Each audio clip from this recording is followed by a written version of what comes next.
Hey, it's JP with Central Idaho Mountain Weather. It's November 18th, 2023. We got a pattern change starting today. That low that's been off of California is finally going to spin some moisture and eject into mainland, and cold front's going to be behind it. So today it's going to be kind of last day of warm temperatures for a little bit. Highs in the upper 40s. Very isolated showers. Looks like more towards Galena Pass and just like barely raining. It's going to shift to southwest flow today ahead of this cold front that's going to come through tonight. Tomorrow's going to get really windy and have just some leftover rain and snow showers coming through after the cold front. Snow levels are going to drop down to about 7,000 and eventually down to the valley floor. But by the time it gets to the valley floor, we're probably going to be done with moisture. So it's going to be probably a snow event in the mountains more so than in the valleys. We'll take a look at that later. High's going to be up in the lower 40s tomorrow. Huge trough develops over the whole Intermountain West. We'll take a look at that too. Monday, it's going to be feeling pretty cold in the upper 30s, so much different than how this last week's been. And high pressure is going to develop again, as it usually does, and sticks with us until small systems building for Thanksgiving Day. It does not look like a huge event. And this is kind of a quick look at our snow totals through tomorrow evening. So it's changed since yesterday. There's more snow going to be falling in the Pioneers than previously the models were showing. So looking like could be 4 to 8 inches across most of the Smokies, Soldiers, Sawtooths, and Pioneers. Not as much to the east in the Lost Rivers. Okay, let's get into it. So looking at current satellite view, you can see the low is spinning off of Northern California here, and that's going to spin moisture up into Idaho today. You can see clouds are already starting to make their way up from the south. And then this band of clouds here is our cold front that's going to be coming through. So we have this warm air that's interfering with this cooler air and pushing up against it, creating this pretty strong cold front that's going to bring really strong winds with it, and pretty good precip as well. This is the 500 millibar map. This is pretty sweet to look at this morning. Kind of threw me through the loop a little bit. So you can see southwest flow is developing here as the jet stream sinks down across California and down this towards the Four Corners.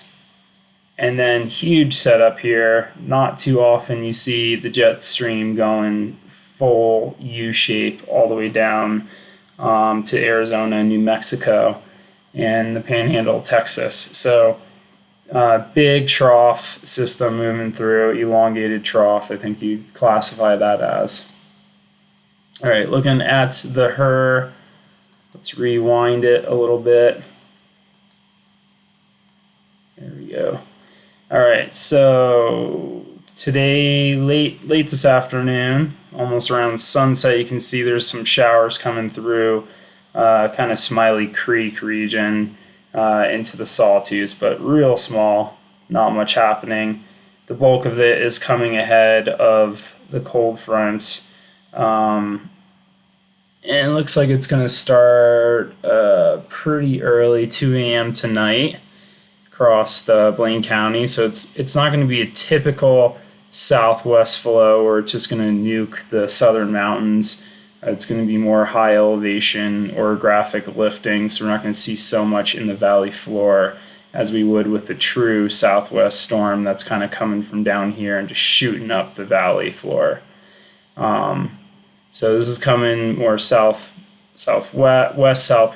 with that cold front, help boosting the precip amounts, and you can see it really kind of starts to drive right before sunrise. Get some pretty good bands of heavy precip coming through here for the western mountains. So that's going to be the Soldiers, Western Smokies, and Sawtooth, and eventually that will bleed over into the Pioneers for kind of later in the day. And then as daylight happens, it's kind of just going to be scattered light rain in the valley floor probably, and snow everywhere else. It does look like the elevation is going to, or the freezing level is going to drop to valley floor, but I think most of the event's going to be through by the time that happens.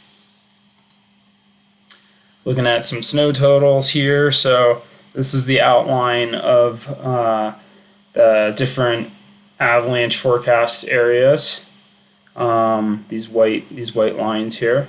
So you can see the Soldiers are going to get hit pretty good tonight into tomorrow. Same with the Western Smokies over Skeleton Creek, and going to do fairly well on the western side of the Sawtooth, Pioneers. So you can see as it's kind of a little blobby where these cells are going to hit with orographic lifting. And then tomorrow it's more widespread as that cold air comes through, and it's going to drop that freezing level down towards more valley floor. So looking like 3 to 8 inches across most of the western mountains. And then I just wanted to show this kind of cool feature that National Weather Service out of Pocatello has on their page, the different percentages you can kind of just swipe over. So this is kind of basically telling you how much chance of a trace or more snow we're going to see. So Healy has a 71% chance and greater as you go up to Stanley. And then that drops as we get into the 1 inch or more. Healy's 19, Stanley's still looking pretty good. Galena Pass is definitely looking good, so probably going to have some conditions driving over the pass if you're going to be commuting up there for any recreational activities. It looks like it could pick up 3 to 4 inches of snow on the pass, making that road a little slick. But really you can see that most of the main snow is going to happen across the highest points of the mountain ranges. So we got the Soldiers down here, and then the crest of the Smoky Sawtooth here, and then the Pioneers are really getting that bulk of 6 inches or more. And even those percentages, it's kind of a little blurry. It looks like around 50% chance of that happening. Moving on to our freezing levels. So top graphic is for the GFS. You can see it's right around 7,000 feet with unknown dropping down towards valley floor below 6,000. I wouldn't be surprised if we see some snow down there. I think, again, it's not going to be that much. By the time it really is happening over overnight hours and before that really cold air spills into the region. You can see even a little bit later on the Euro, it's not happening till when the storm's mostly fizzled out. And then looking ahead, we pretty much have high pressure until Thanksgiving Day, and even this storm system, rain amounts are on the right-hand side of this graph are really not that much happening. So might just be some light snow showers, possibly rain in the valley floor. And that's all I got for you this morning. Hope you get out and enjoy today and last warm day for a little while.